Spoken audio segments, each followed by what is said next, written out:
the prices within our enclave.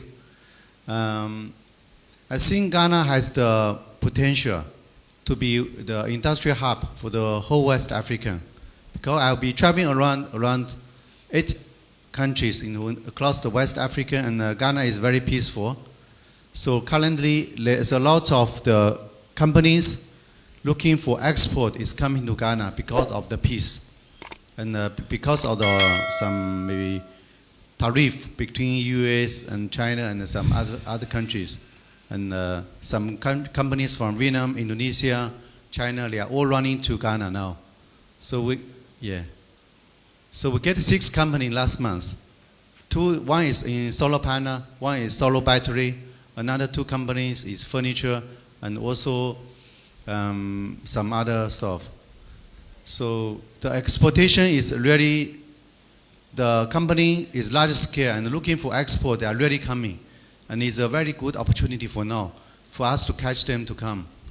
In the meanwhile, the textile business, like DTRT, I'm very strongly agree with her that Ghana can be a center for export in this garment sector, because it creates so many jobs in a short time period. We also get 2 companies, which is like Chenfu and Juding. They are also exporting to US and Canada. They can have like 2 of them. They can have employ more than 6,000 local employees, and currently they have 800 now, just in the last 4 months. Right. So Ghana really have the potential. And I have one question is that, so for the ordinary companies, for they are coming and engaging in this 24 economy, so is there any incentives? Is it like before I think in the last administration they have like one district, one factory or something like that. And for this 24 economy, we are expecting something special to come out. I know you're all busy, accomplished leaders in your respective sectors, and your time is very valuable. I therefore sincerely thank you for honoring this invitation, and I promise to be brief and focused in my remarks. This meeting is a crucial part of our national reset. It concerns the rollout of the 24-hour economy policy, specifically the 24H Plus program and the accelerated export development framework, which many of you have already adopted and supported in many ways. Let me begin by offering a clear lens to understand the 24-hour vision. It's both a destination and a program. As a destination, the 24-hour economy policy reflects a state where Ghana's productivity and capital utilization will become so high that we'll have to operate in multiple shifts across day and night, maximizing the return on infrastructure, on human resources and innovation. This idea captured the public imagination during the 2024 campaign, and it remains at the core of our drive towards full employment and inclusive economic growth. As a program, the 24-hour economy demands a deep and deliberate restructuring of our productive economy. We must re-engineer our production systems from top to bottom, boosting volumes and diversity and shifting from reliance on raw materials towards the export of value-added products, wholesome foods, pharmaceuticals, garments, industrial inputs, and digital services. Earlier this month, I received the complete draft of the 24-hour economic policy from my advisor, Mr. Guzitano. I have reviewed it, and I'm confident we now have a coherent and actionable framework with which to deliver the results. An effective catalyst for the 24-hour economy policy is a stable macroeconomic environment, which we are achieving through close coordination between the monetary and fiscal authorities. But the program goes beyond macroeconomic stability, which already, like I said, is being pursued by the Ministry of Finance and the Bank of Ghana, and focuses sharply on production, enterprise, jobs, and exports. At its core is an integrated value chain transformation approach. This approach addresses structural bottlenecks not in isolation, but comprehensively through infrastructure, finance, land systems, logistics, and skills development. One of its boldest proposals is the development of the Volta Lake Economic Corridor. This corridor, centered on the Volta Lake and the Volta Basin, will become a national production zone and logistics span. The plan envisions cultivating over 2 million hectares of arable lakeside land, revitalizing the fisheries sector on the lake, and creating a chain of industrial parks that produce goods for domestic and regional markets. To support this corridor, the lake will be activated as a transport highway, moving food, people, and goods more efficiently than our congested roads allow us to do currently. New floating assets, lake ports, and long-term investment partnerships will be developed in coordination with the Volta River Authority and the private sector. We must move beyond just hydropower and unlock the broader economic potential of this beautiful national asset. But the Volta Lake Corridor is only part of the broader plan.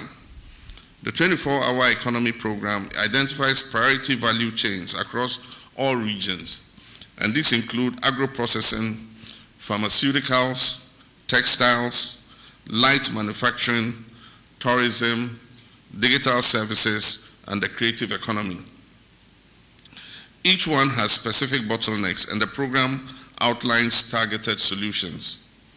On infrastructure, the Ghana Infrastructure Investment Fund will lead efforts to develop industrial parks, logistics hubs, and upgrade transport links. On financing, the Development Bank of Ghana and the Venture Capital Trust Fund will scale up value chain finance for SMEs, cooperatives, and agribusiness in priority sectors. On land, we will develop local land banks, zone, titled, and investment ready, to reduce any delays and uncertainty to investors. On skills, the Aspire 24 sub-program of the 24-hour economy policy will be launched to train young people for shift-based work, digital roles, and entrepreneurship. And on incentives, we'll introduce tax reliefs on machinery and inputs, fast-track regulatory approvals, and export facilitation. The 24-hour economy program is not a top-down model. It is decentralized. Each district will establish its own 24-hour implementation task force, housed within the district and municipal assemblies, and aligned with our local economic development policy.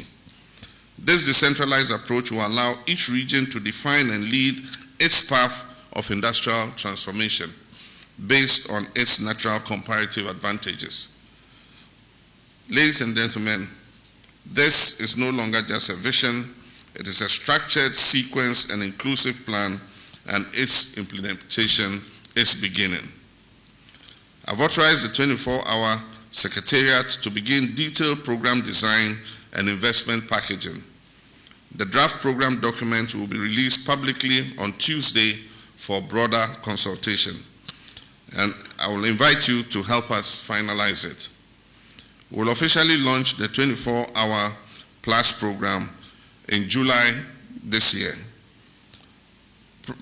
most probably on Ghana's Republic Day, which is a symbolic day for a bold new national agenda. To guarantee institutional stability, I'm working with Parliament to establish the 24-hour Economy Secretariat as an independent authority, reporting directly to the President and backed by legislation. This will ensure strong coordination, investor confidence, and delivery continuity.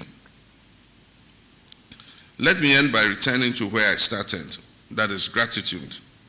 To thank you for your input, for your partnership, and your patience. And thank you for believing in Ghana's ability to reset, retool, and rise to the occasion. The 24-hour economic policy is not just a policy, it is a national compact for shared growth, for decent jobs, for competitive exports, for thriving local economies, and long-term prosperity. We now have to move to the hard work of delivery together. Let us make Ghana a nation where opportunity never sleeps. I think that the issue raised by Guinness Ghana is important because we can increase productivity, but if we have porous borders and people keep smuggling in, goods from our neighboring countries, it will make nonsense of what is happening. So the 24-hour Secretariat takes cognition of that, and so it will include how we surveil our borders. Even though the borders are porous, there are now digital technologies for maintaining border surveillance and being able to stop smuggling. And so we need to move our border surveillance to the next level, and so we take recognition of that.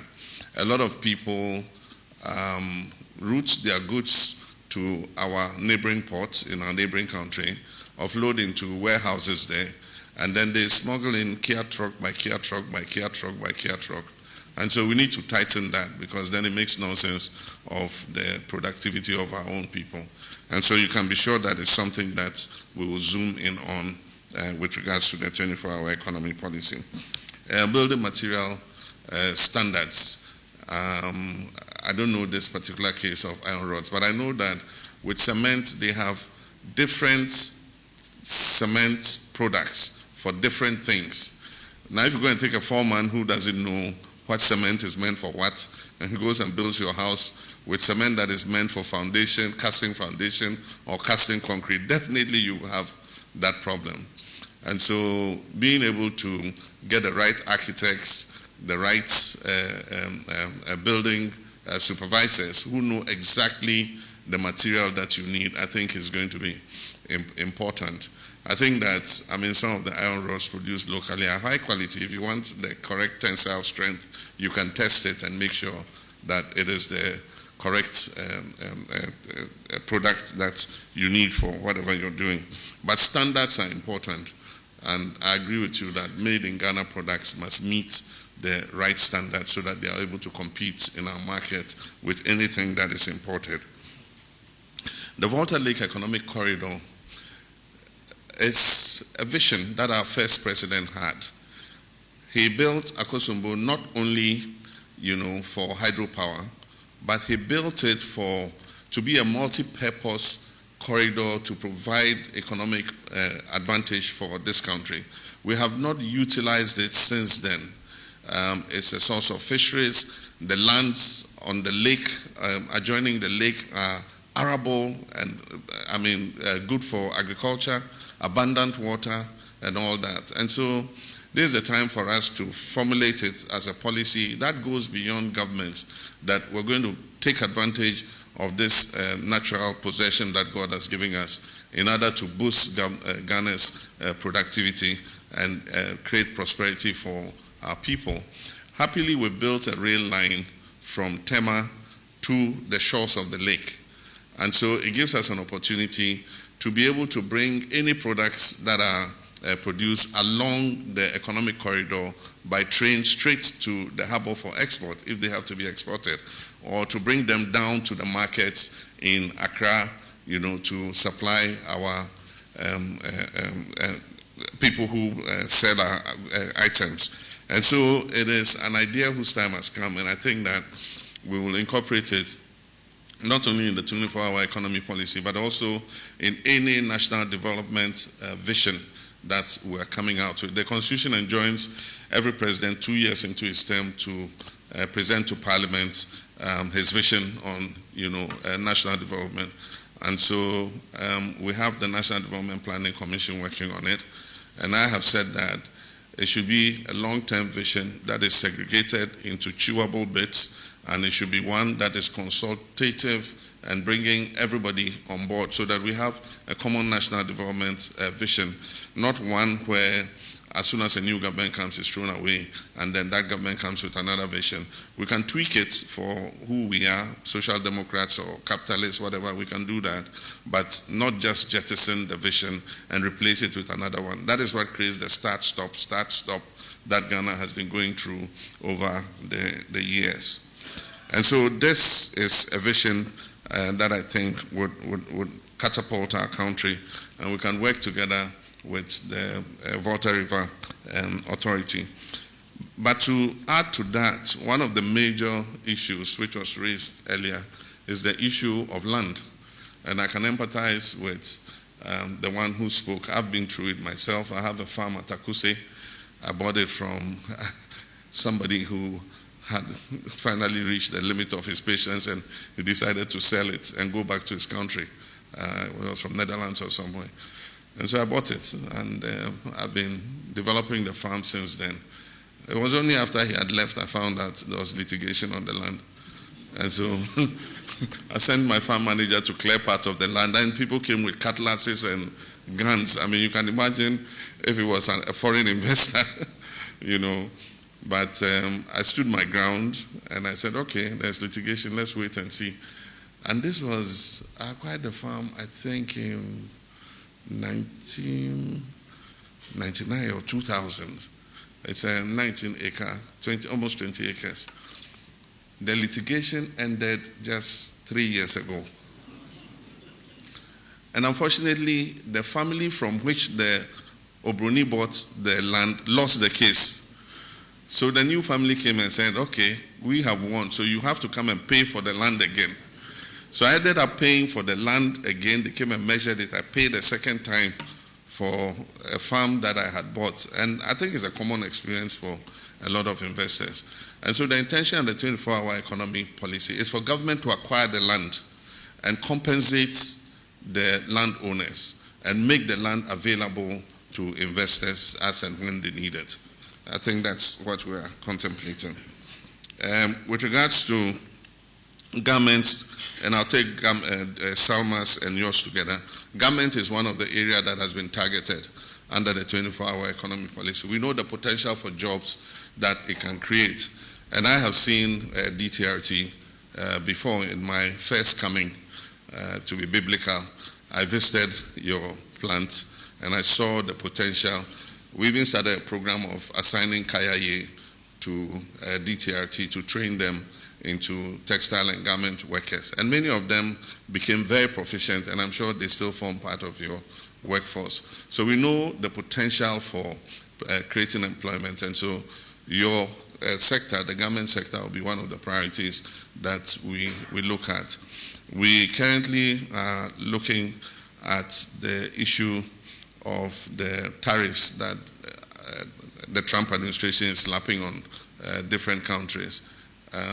We were slapped with 10%, which is the lowest. But if you look at the cumulative tariffs, I think it pushes us much higher. So it's something that we need to look at. So I know the Minister of Trade and Agribusiness are coming out with a policy paper and engaging the U.S. administration, you know, in respect of our tariffs. We also import quite a lot of things. We import vehicles, automobiles from there. We import wheat, and we import soya bean and several other products from the U.S. So we're looking at the products that we import from them and looking at the tariff buildup on their products and then comparing it with the tariff buildup on ours so that together we can negotiate something that is amicable. But we're hoping that in September, when we go to the U.S. for the General Assembly, the annual U.S.-Africa Summit will take place. And I believe that African leaders are going to make a push for the renewal of AGOA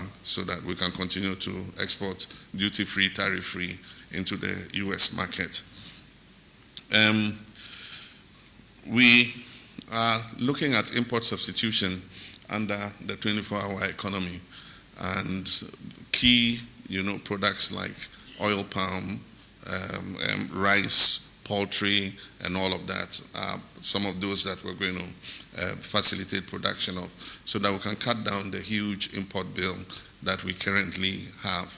We have a lot of arable land that can support another 200,000 hectares of oil palm so that we can produce enough to feed the factories, Olam, Wilma, and others that are producing refined vegetable oil here, both for the Ghanaian market and for export to our neighboring countries. We can even export raw palm oil. Nigeria imports a lot of palm oil from Malaysia and Indonesia. And so if Ghana is producing more than we need, we can export the balance to Nigeria.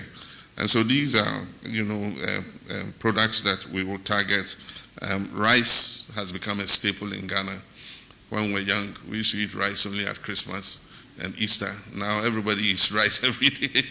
And so we must boost production of rice. And we do have the comparative advantage to produce rice. And I believe that we'll be able to expand production, because if you go to Vietnam and Thailand and others, all the land they can put under rice production they have put. They don't have any extra land to expand rice production. So the next area for expansion of production of rice is Africa.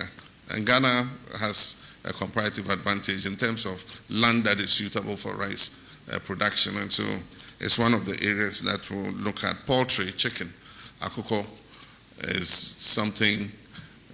Christmas, they used to let us chase, catch a fowl and bring it, and it will be slaughtered and we'll have a Christmas dinner. Today, that's chicken is all coming from the United States, from Brazil and other places. And yet we can produce enough chicken for ourselves. And so it's part of what we're going to look at.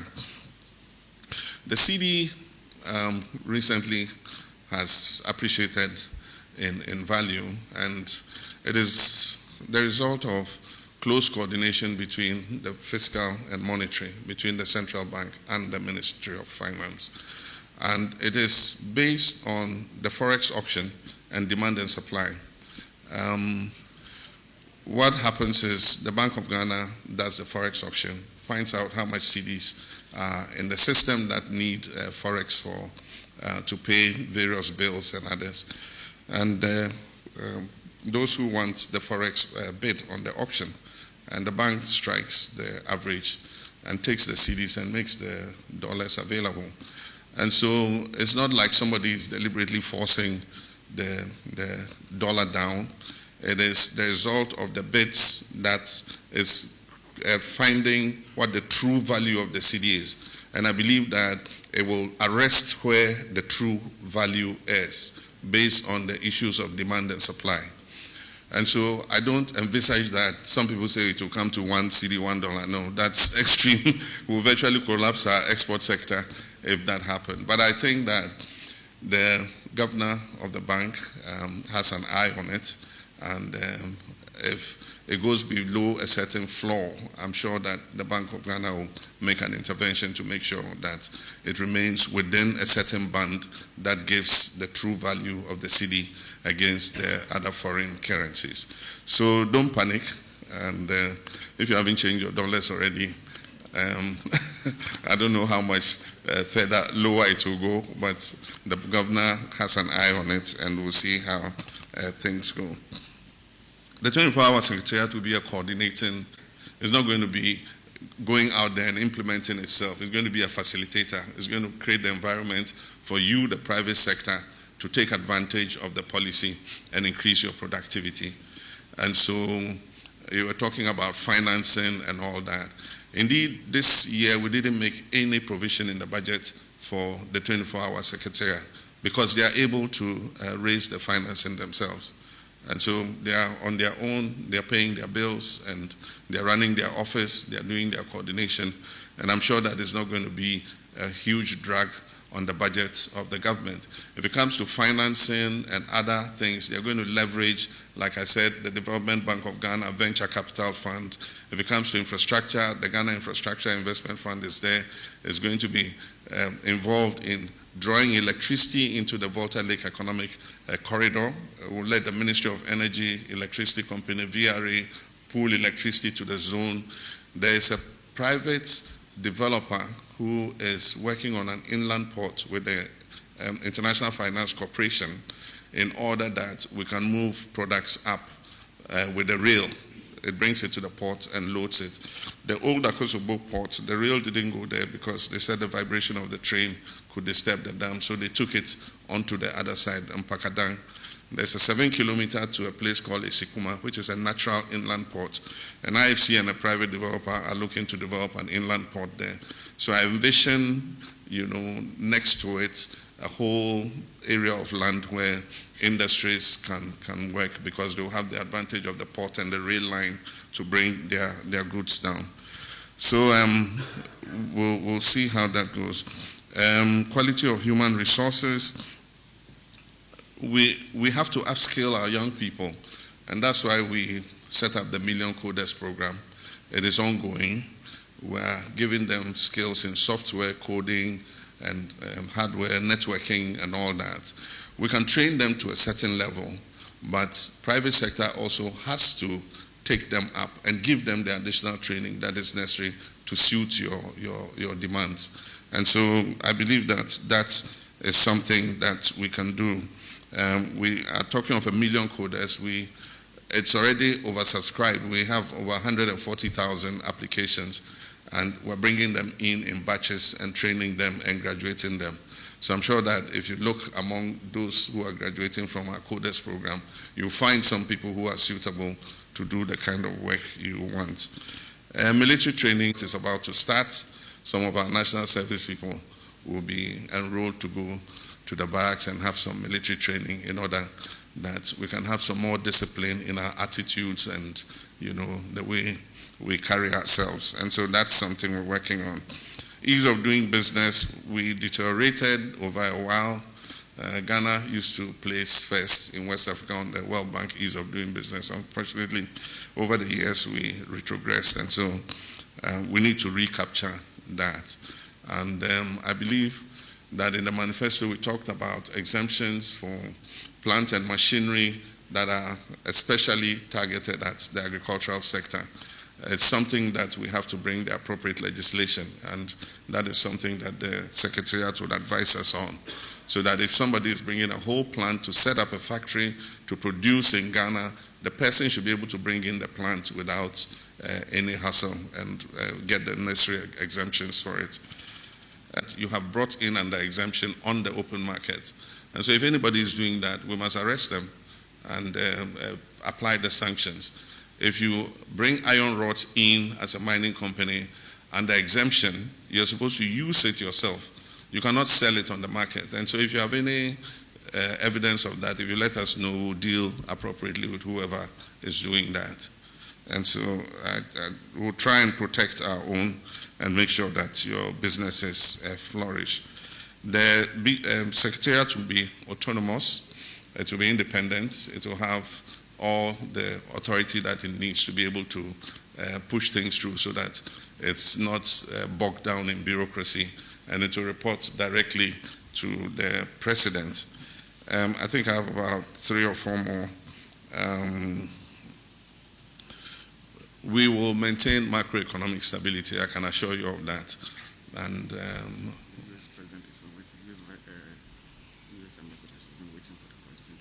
okay. They spoil the party when it's getting interesting. So let me just wrap it up. We will maintain economic stability. We are determined to maintain fiscal discipline to make sure that we don't upset the macro, because it's unfortunate. I mean, you are investors, you invest your money, but you don't control how the economy is run. And so you have somebody comes, either overborrows, overspends, and then suddenly the economy, macroeconomy is unstable, and it affects you directly.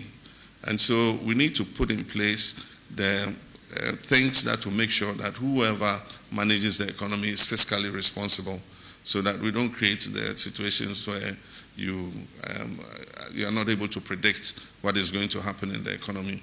Right now we're under a program. Yes, when I did the CEO summit, I talked about our meeting the targets of the program and exiting next year when the program ends.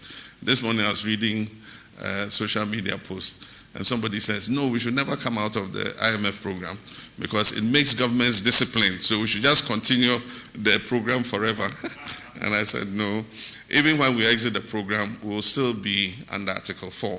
That allows IMF to be able to come and make an assessment of how we are doing in terms of our management of the economy. So we'll still be under Article 4 of the IMF program.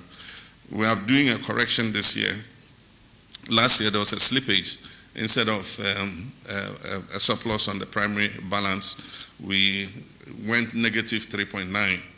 And so the adjustment we're making in this year's budget is from negative 3.9 to positive 1.5. And so far we're on track to achieve it. We might even overshoot the 1.5. By the media review, when the minister comes, we'll see what the first half numbers are.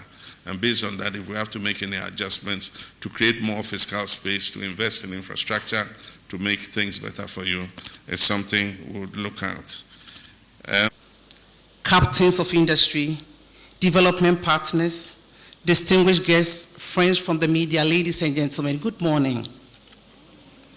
Today marks the beginning of a new chapter in Ghana's economic resetting. This is a bold step forward as we engage key players in private sector to set the tone for the 24-hour economy policy, a cornerstone of our manifesto, and a defining vision for inclusive, sustainable growth. This policy is more than a promise. It is a strategic call to action. It envisions a Ghana where productivity knows no bounds, where industries operate at full potential across time zone, and where opportunities are not confined by the clock. It is about reimagining our economy to be dynamic, competitive, and future-ready, powered by innovation, driven by enterprise, and built on resilience. Distinguished ladies and gentlemen, the 24-hour economy policy is anchored on many pillars. Two prominent pillars are, however, manufacturing and agribusiness. These sectors hold immense potential to create jobs, stimulate exports, and deepen our industrial base. By extending operations beyond traditional hours, we unlock efficiencies, boost outputs, and strengthen our global competitiveness. Real transformation demands unity of purpose. This policy will be implemented through a whole-of-government approach, ensuring every ministry, department, and agency works in harmony to deliver coherent, coordinated results. It calls on public and private sector leaders to forge strong partnership and act with agency and ambition. Through initiatives such as Made in Ghana policy, Feed the Industry, Rapid Industrialization for Jobs, Agro-Processing for Economic Expansion and Jobs, we are championing local enterprises, stimulating innovation, and positioning Ghana as a premier destination for value-added and value-extension manufacturing and technology-driven growth. To our esteemed investors, entrepreneurs, and development partners, the time to invest in Ghana is now. The 24-hour economy offers not only a framework for continuous productivity, but a platform for sustainable jobs. Together, we can harness the benefits of Ghana's strategic location, youthful population, and untapped potential to build an economy that thrives not only during the day, but around the clock. Let us rise to the moment. Let us be bold in our vision and relentless in our execution. And let us work together to build a prosperous Ghana that works for everyone, every hour of the day. Mr. President, on this note, I present to you the creme de la creme. These are giants in the industry sector. They hold the heart and spine of our economy. I finally welcome all of you to the presidency, and the president is indeed grateful for your presence. I thank you very much. Especially the trade ministry, 24-hour economy no juma. When she said no na woman ebe pensi mu atisa aban business community ni na support sebe ya jumedie na omdi ba na bebue na hwemu a 24-hour economy no de ehuni pa na negue ye ne a ye de be ya juma ene onkika ntite omo bedan na die no eye Tuesday ye be na say yes o mampani ebe me ya ebe yi asutre na ya wa pay your support ni na ye de alanche na ye hu details no so a ye to hu anamon papa ye be ye na aboa omano kanko eni ye ni ye kanko so anything like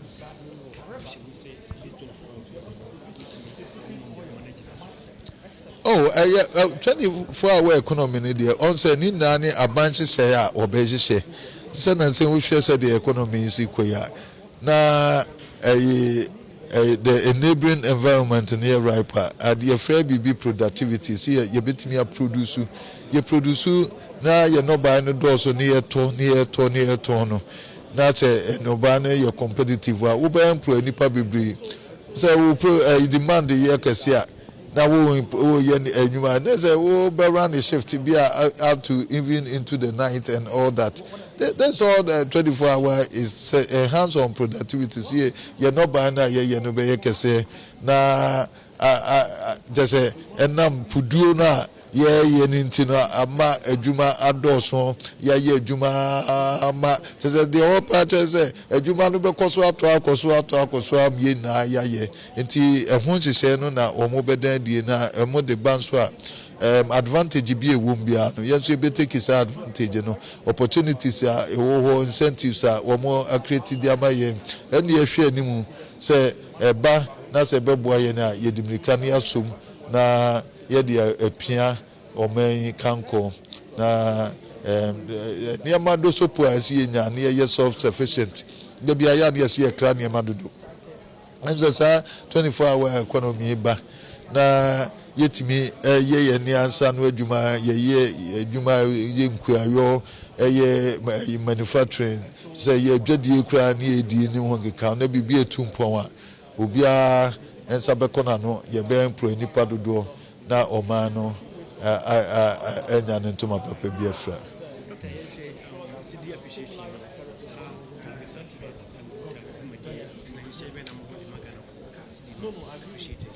They say no correct na ubia no me start here me ka so ubia ente ne amamo na no ente ne ma so say na amanfo opposite kakra because they no mo busa say as me too mampam kakra but now we feel na nya stability kakra na we share reduction in the forest rate na significant na say kwa ni mo yi ntina me de betu dwa say adwadie na ye di no ye ne ye consumers no and edibo mom ne from customers consuming public no omo kwa ahokire mu a emwa yen ntisi enya game bia na say ska no ahoden akosoro ne enya ho mfaso na se ye ne omo eche eno so na omo a especially importers no de omo a start etu ho na omo a nipa bebre eniema abo aba form na omo a what challenge ne tobeton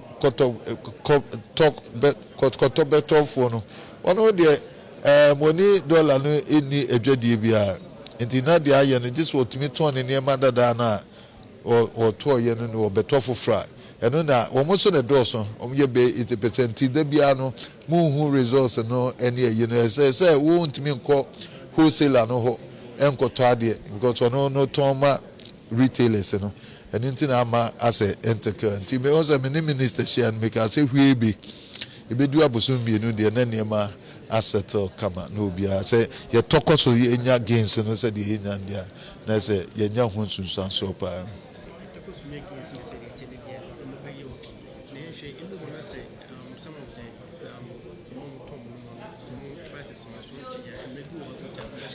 your competitive market. I can't see any in Jomo. Nipa bibri. Also, you need the sellers market. Woko abricha, your sellers market. Obagana, your consumers market. Consumers market, you know. Say, over call to my juice, was a nipa samu bibri, no wako do near mano. Enti, Obian one more, obit me, ye monopolistic market, say, in the quantum clubby and a ton in Yama. And wakasemi de minkwana mo near manenti, me two bonum. Nti eno enya sanete nti esanse ye work and see mu no nkeka no ebi de beba form ebi de akoso nti mo so amoto ade no kodwo mu a de ne de ebo den no no apanish no on to ma no no akọ de ne de efo no no akoto no awreword no se mo so mo yesa na ebe mo a mo ne mabo akoso no mo so ebete so no enso etime di nti no kure wom ni say I started responding. Now the wo hu akonya no ebetimi ateso. The only hu akonya se bia wo to ne dia body say no kure ni cause ono no nipa bebre so etesa. as I say or na body no nansia kra na bi a wo yi niema no we say want so no de what so enye and obi nso on so a e ba efufuro ya si ye mate de wakoto e de ato niema nti ono anya ho mfa so nti obi ntwen obi I can see nti ano so mo konso a mo nkodo sodwa no na mo nya mo aye mo adwen se adwadifo ye timo odi nti e ka bibia se a start respond kra mo nti ase nti mo nkofie dwa no bo se eniema no bebre a start a eba form so say a market forces in the determine price normally but the ye be ye no e ya pure keke on say dana a dollar no cost ro kese pa na ye yemhye no ye ka se wo ton ne ma no anton ni ya obi a obeboka nti ya na akoye futu but ye ni price control regime a ye bega se eguta ban kra ni hu to me so obetimi a kire obi se chinchina ton woni ma se nti ya na appeal and ye ka bazisia de we face de sika no esiko from there ni obi na bega se obi entine ne ma so cause we gina ho no ma obi beton ni de na wo de aka nti trend no very good. The market forces no will determine these prices at the appropriate time. PRIZM Multimedia. When you go so share, now me say akwenya no ho de maw, say wo be subscribe, ye the video to ma, why the first person I won sabet me aso ye video mu, na wo so so a we o man ba pa no wetumi ehunu ne ekoso e wo o man mu. Like adintre bi so ho na opese wuja, fato comment section mu. Edi ba ko pe na fa frame make meje so. Me si ha da mu nyina mwase mamumoni tia ye je me enyado.